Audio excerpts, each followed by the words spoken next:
Hello, ladies. Jenny and Sabrina, I'm so happy that you've accepted our invitation and you're letting us into your studio. Thanks for taking us on your journey today. Well, thank you very much, Jody, for including us in your journey.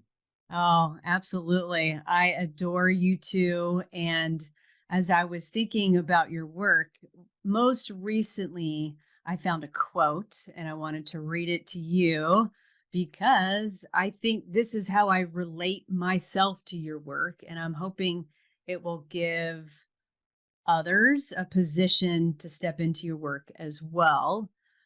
It goes like this. It is from Lama Alone, and it starts out, the loss of feminine qualities is an urgent psychological and ecological issue in modern society. It is a painful loss in our emotional lives and a disastrous loss for the safety on earth. Wow. That's very profound, very articulate. And we have to say we agree wholeheartedly. Awesome. Awesome. You two have always spoken about the wisdom of women in your work. And I'm going to take a moment and pull up an image of your work. Here we have IC series. And as we start talking, you have your sculpted metal and your glass. But I was hoping the two of you could just take us on your journey as you talk about the wisdom of women, particularly in this piece. I'd like to talk a little bit about the origins of the form, and then we can talk about our philosophical content behind that. All of those lines in those eyes are steel cut from large-scale steel pipes, some as large as 24 inches in diameter. So the composition of the two eyes is about 36 inches across. The eyes revealed themselves to us on the metal table when we were working on another series involving the empowerment of women. And we were embellishing glass lenses with metal compositions. Very much our work entails a jewelry quality that is unintentional, but it seems that inevitably we finesse it to where people see an image and think it may be a brooch. It might be 6 feet by 4 feet, but it still is read as a brooch in the image. So the eye slowly revealed itself on the table when we were pushing these metal ribs around. It took about 15 or more iterations over the course of 2 years to minimize the line and create a singular eye.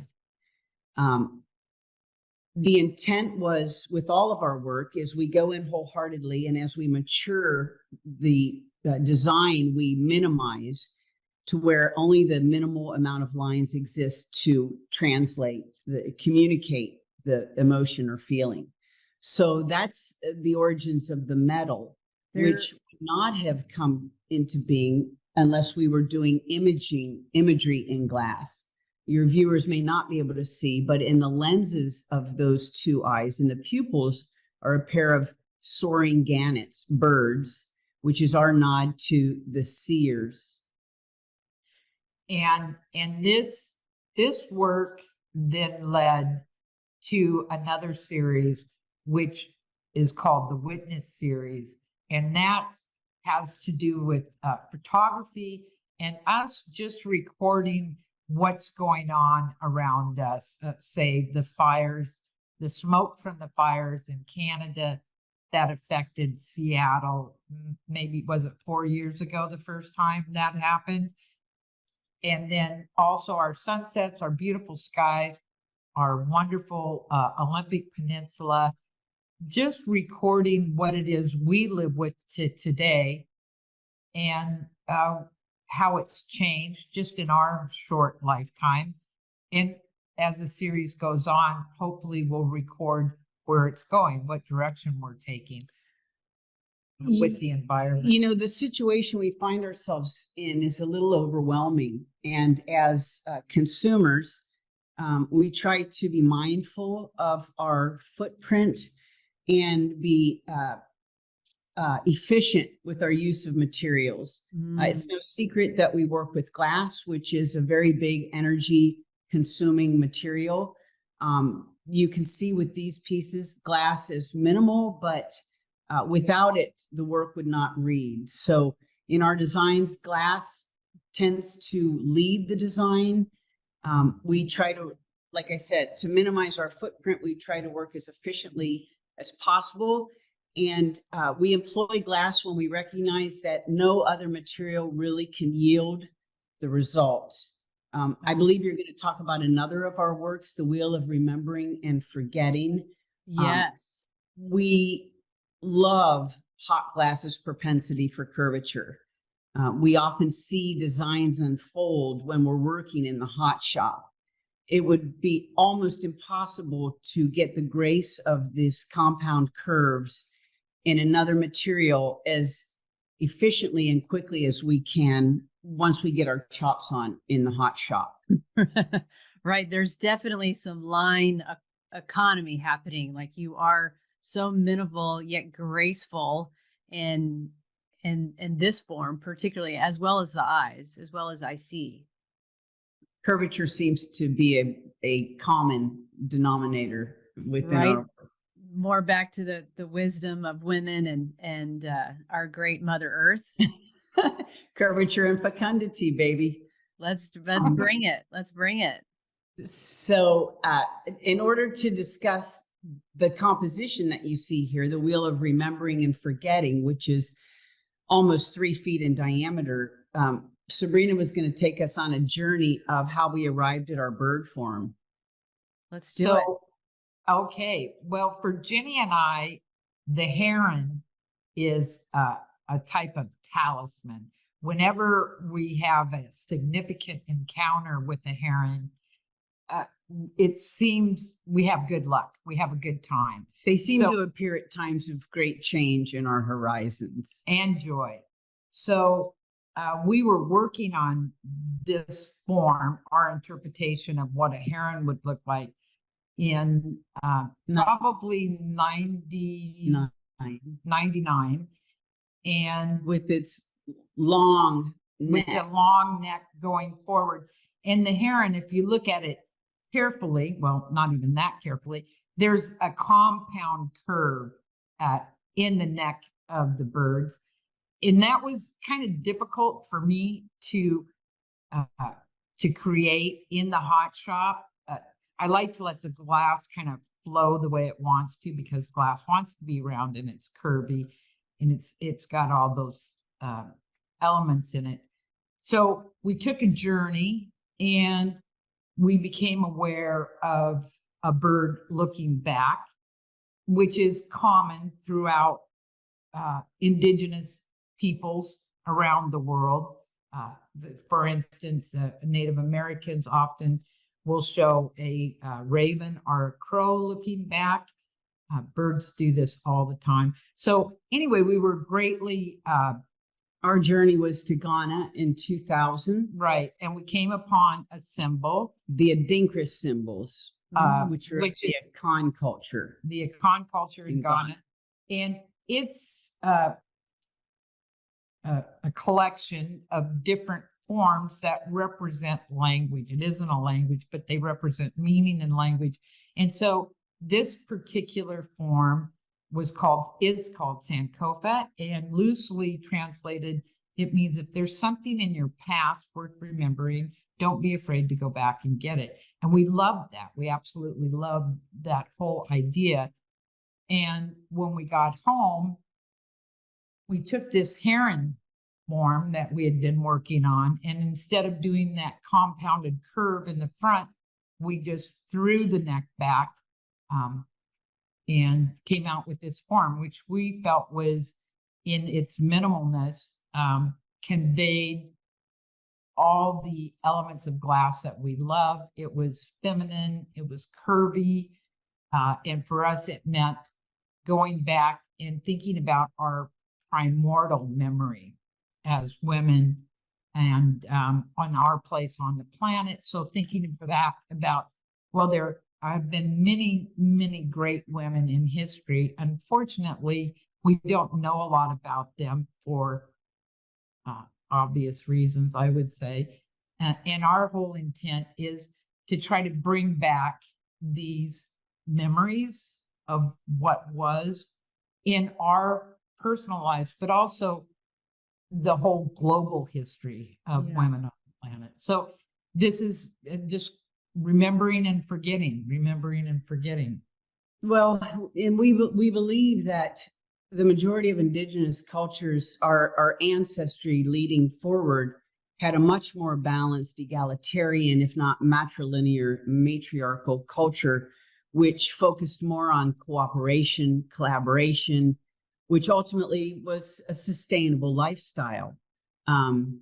Our culture's emphasis on consumption, to the point of telling us this is a sustainable economic practice. These kinds of mythologies that we have been fed and absorbed really go against all human common sense. And Sabrina and I have always believed that were women at the decision-making tables at least 50% of the time, we would not find ourselves in the predicament that we're in today. So this wheel for us, the bird is one of the symbols in our vocabulary. We have hands, heads, deity figures, vessel gourds. We didn't even realize through time we had created our own language of symbols, which harkens to indigenous cultures. Pre-written word communication was done visually. So the bird became another one of our symbols. So the whole of this composition for us is like a portal to ancient memory and wisdom for healing and sustainability of all life on the planet. We're all interrelated, as all the great indigenous wise ones knew or know, and our culture has failed to listen over and over and over again. Jenny and I also like to tell stories with our work. And some of those stories are in our mind, our own mind, stories that we've come up with of just ideas of, well, maybe this represents this, because in prehistory, there's no written word. So, I mean, there's a lot of evidence that archaeologists and anthropologists draw from to create their narratives. And so we just decided to be, I don't know how you say it. Anyway, we just storytellers. We'll make up our own history. Right. Well, we believe, intuition, just a connection to our ancestry. We all share we all have a shared global shared ancestry. And we truly believe that there was a time when the world there were cultures that lived in a much more state of pleasantry, shall we say. There was a greater quality of life on the planet. Anthropological studies have shown repeatedly that our ancestors had much more leisure time than we have. And so much of that is driven by this need for for the global economy, which is, manifest in the consume, which anyone can see. There's a limited finite resources on the planet. So population increase and overconsumption, where in the hell did everybody think that was going to take us? Exactly right. Just produce, and produce whatever the patriarchy wanted. They were excluding so many voices and oppressing, ignoring where we are, destroying, not acknowledging.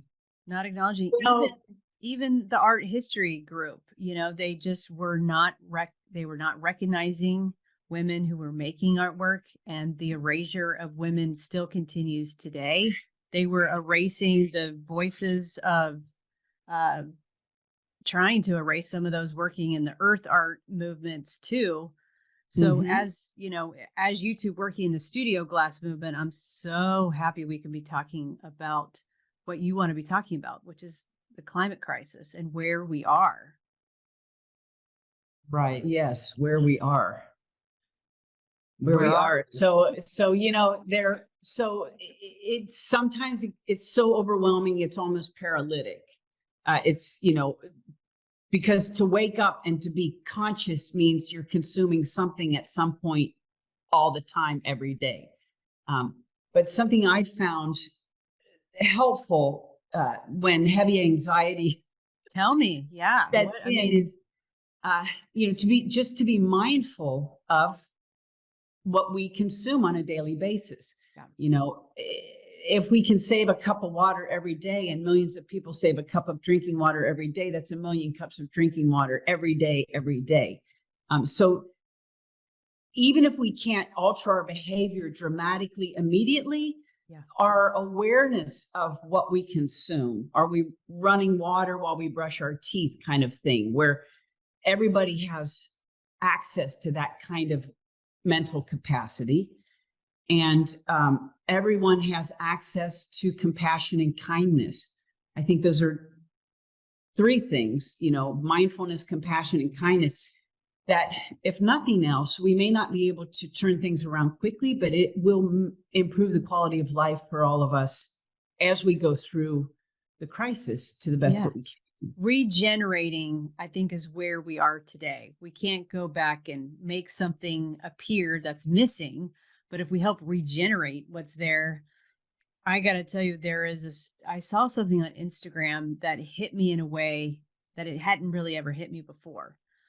There was a little girl who was drawing different leaves and identifying the different plants. And it said, the kids in America can identify 100 different brand names in a flash, but they were struggling to identify 5 different plants. Wow. sure, That is impactful. Yeah. You're removed. That's in our neighborhood, we have the annual block watch meeting. And the first time I went, I was so amazed by all the children in our neighborhood, because you never see them. They're never outside.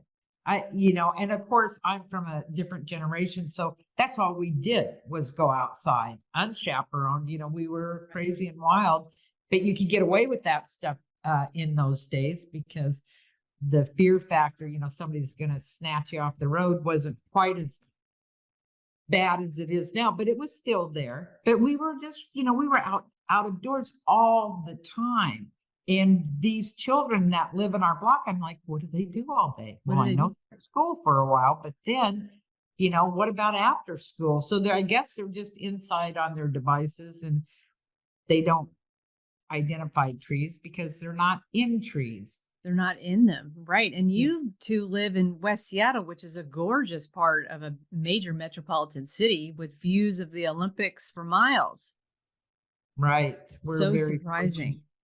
We're also excited to say that we planted 41 trees on our little plot of property. It's a bit overplanted. But none of them bear food. We forgot to plant food, but we do have shade in the summer, and all of our trees are infatuated with each other, so they're very cooperative. Trees are kind of a metaphor for the feminine principle of cooperation, collaboration. Oh, absolutely. But Wonderful. Jody, we do live in such a remarkable time, in the sense that there are people really advocating for free range kids. I just looked up Lenore Skenazy. I believe she started the free range kid concept. I mean, people think of things, but I know she wrote a book. And also there's so much more coverage of female athletes and women artists. Yep. I think maybe the younger generations will be better than our generation. But one thing I see is I still have a hard time recalling female names. And I think that's something I would call on all people to do, is to remember their names. So we read about an incredible operatic singer who didn't get her due while she was alive. And now we're talking about her, and I'll turn to somebody at the dinner table and say, there was that woman and she was just awesome. And I can't remember her name. And I think that's education, the way I was educated. that women were always secondary. Our achievements were never in the forefront. They were always, oh, okay, that was on the side. Well, So, and putting women into a slot. For instance, I just read, and of course I can't remember exactly what country it was in, but there was a archaeological dig and they found a warrior buried with, they assume it was a warrior because they were buried with weapons. And for many, many years, it was just assumed this was a male because it was a warrior, weapons. But they've done DNA now with science, and actually it was a female. So, these roles women have occupied throughout history, but it's the remembering and the acknowledgement that's lacking. So we don't know, because a woman warrior wouldn't fit into the narrative of what a woman should be in our Western world that we occupy. So the truth is coming out through science, which is really fabulous. Fabulous. And I would have given all the popcorn in the world to be sitting on a couch watching that Viola Davis movie that she produced and starred in last year. I'm just COVID brain. I'm just going to forget the name of that movie, but it was about women warrior. Oh, okay. We didn't see that movie. I am a movie goer too, but I did not see that. So, oh, then there's still time for my dream to come true. There is. There is. and it all goes back to the climate crisis, because, it is the women who perpetuated human life, for better or for worse. We're here today because of millenniums of females and their bodies and their philosophies and their tenacity and their strength and grace and wisdom that brings us to this point today. And just yesterday, I think we were listening to an interview with Kat Bohannon, who's releasing a book called Eve, How the Female Body Drove 200 Million Years of Human Evolution. Love it. She basically articulates everything that so many people are becoming aware of. It's as if we're awakening to what we have forgotten. What we have forgotten is killing us. So, better late than never. So despite the difficult news on a daily basis of what's happening climate-wise and the suffering of every living thing on the planet, there are some really optimistic and positive things. And I think it's important that we all remind ourselves of those as often as possible, so we don't fall into a despair and hopelessness and, oh, whatever, why should I try? It's over. I don't even want to participate. Yeah. So I wanted to share too on the education and how we can help educate. I have brought on some own educational meditation practices of my own. And on my altar, I've started collecting the quarters from the U.S. Mint because they started the women's program. And so on the reverse side, they're putting and giving homage to women throughout history. So the very first one that I picked up was the Maya Angelou one. Oh, nice.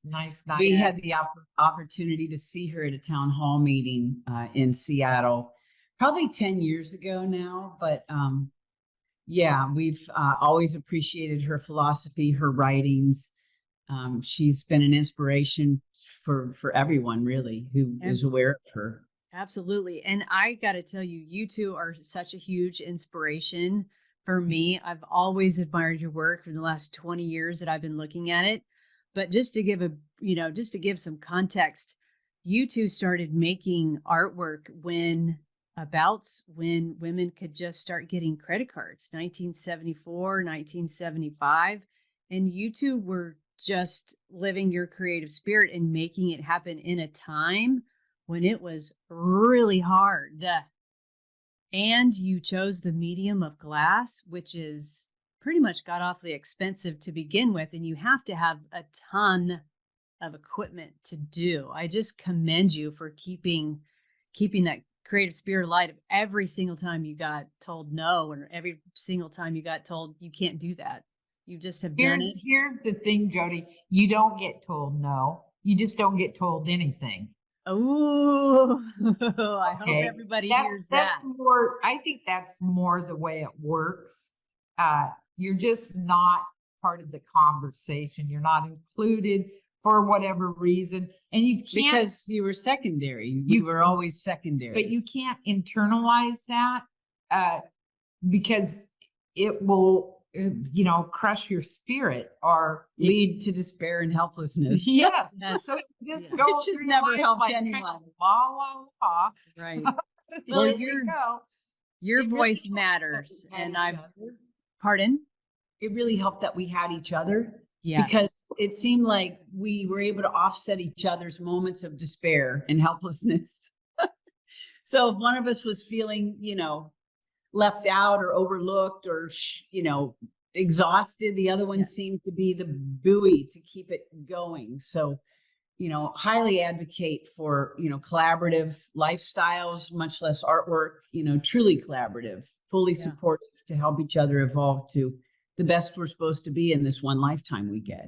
But and also there, our timing was good. It doesn't go back quite as far as 75 there for the creative output, but our timing was good, and we were there were enough women in leading up organizations who gave us hope and encouragement that we're forever grateful for. Alice Rooney, who was director of Pilchuck Glass School for many years. That's how I arrived there, was through Alice.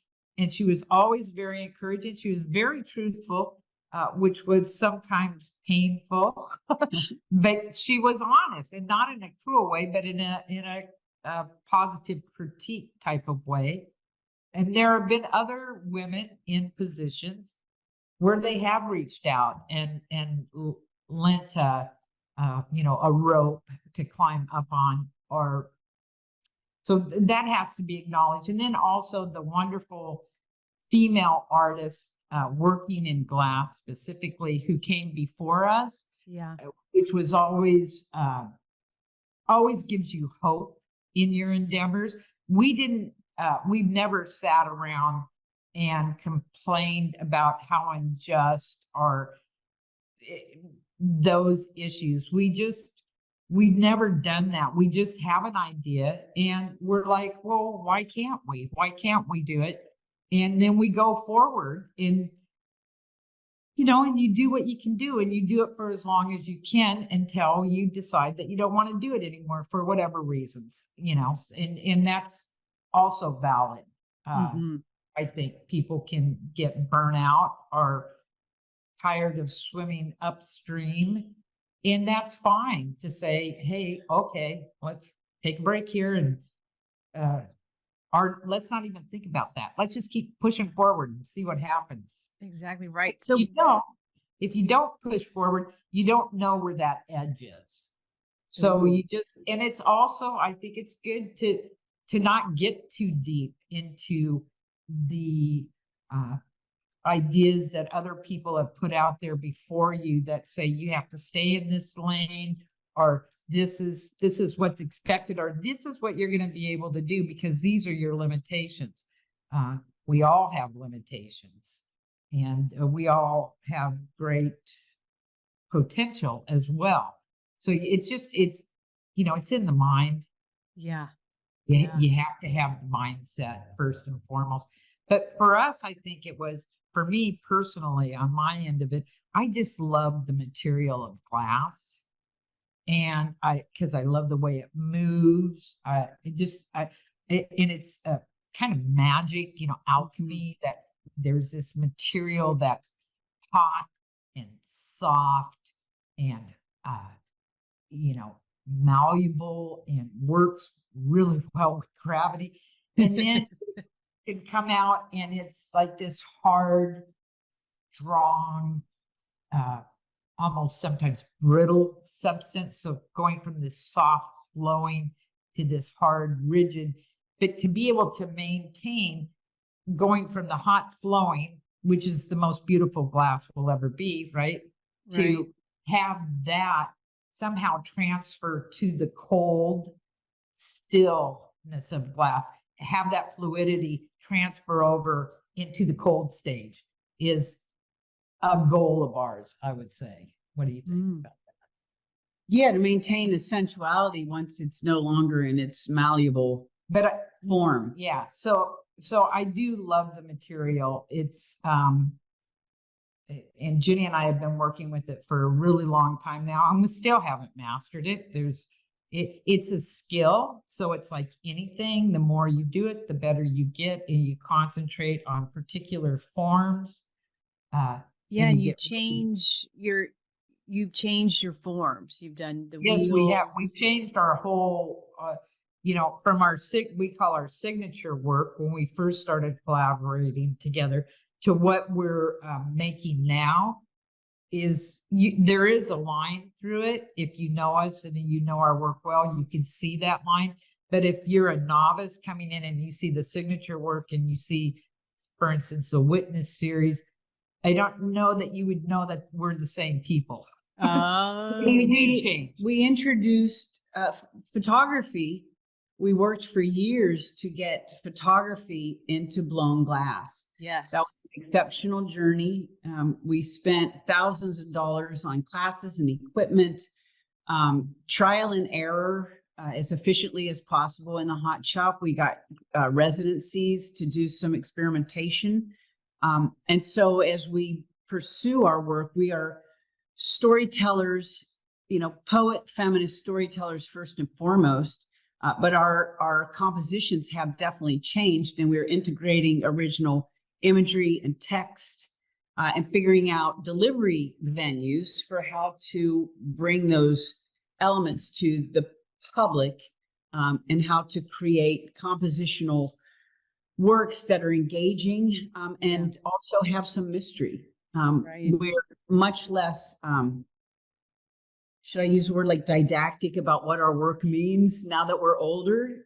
We invite the viewer to get closer. Some of our newer work requires a little more proximity, intimacy, and create your own story. There's a lot of emphasis on memory also.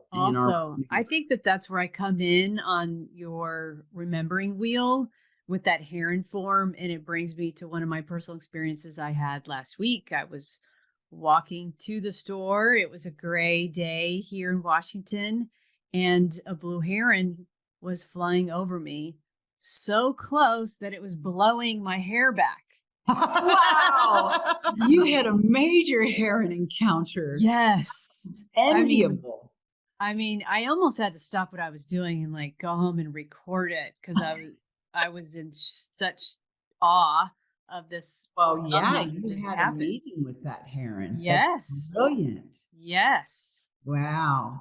Well, I just found out that the heron is the Seattle bird, or maybe the King County bird, not the state bird, I don't think. State bird is the goldfinch, but anyway, the great blue heron is, at least all over the United States, to my knowledge, and possibly around the world. Here's an interesting thought. Do you think when birds migrate, they change language when they cross country borders? I definitely think they change frequency. Yeah. Yes. Anyway, well, that's really what a cool heron. It was. I wish I was in Seattle to come see what you guys were up to tomorrow, because I heard you're blowing glass. Are you working on a future project? Is there anything you can? Well, you're not going to believe this. We're working on a commission, actually. For a bird wheel. Are you kidding me? It's really right now. We are working for two excellent, wonderful women, and we're constructing a bird wheel for them. We're creating a bird wheel. And so we go into the shop and we create, a few more birds than we need. And then we call the birds to create the compositions. So we're right in the midst of that project. We're blowing down at Patrick Cahill's Area 253 in Tacoma. It's a wonderfully run shop. He runs a beautiful shop, and we can go in there for 4 hours. It's a private shop. So it's great because, after lunch, we're exhausted anyway, and we can just go home. We don't have to go back in the shop. And we've always accessed either, private or public shops. We've not run our own hot shop because our work requires so much work outside of the hot shop, that we would not be able to be efficient with the kind of gas consumption. But we access public access, and that way we're participating in a community experience. That works really well for the way we work. Other artists are more focused on glass exclusively, so they have different techniques for working too. Yeah, your inventiveness just astounds me. I love your creativity, and I just want you to know that your voice matters. And I'm looking Thank you, forward to all your Nelson. future projects. Thank you very Thank much. you so much for being Appreciate it. here. Okay.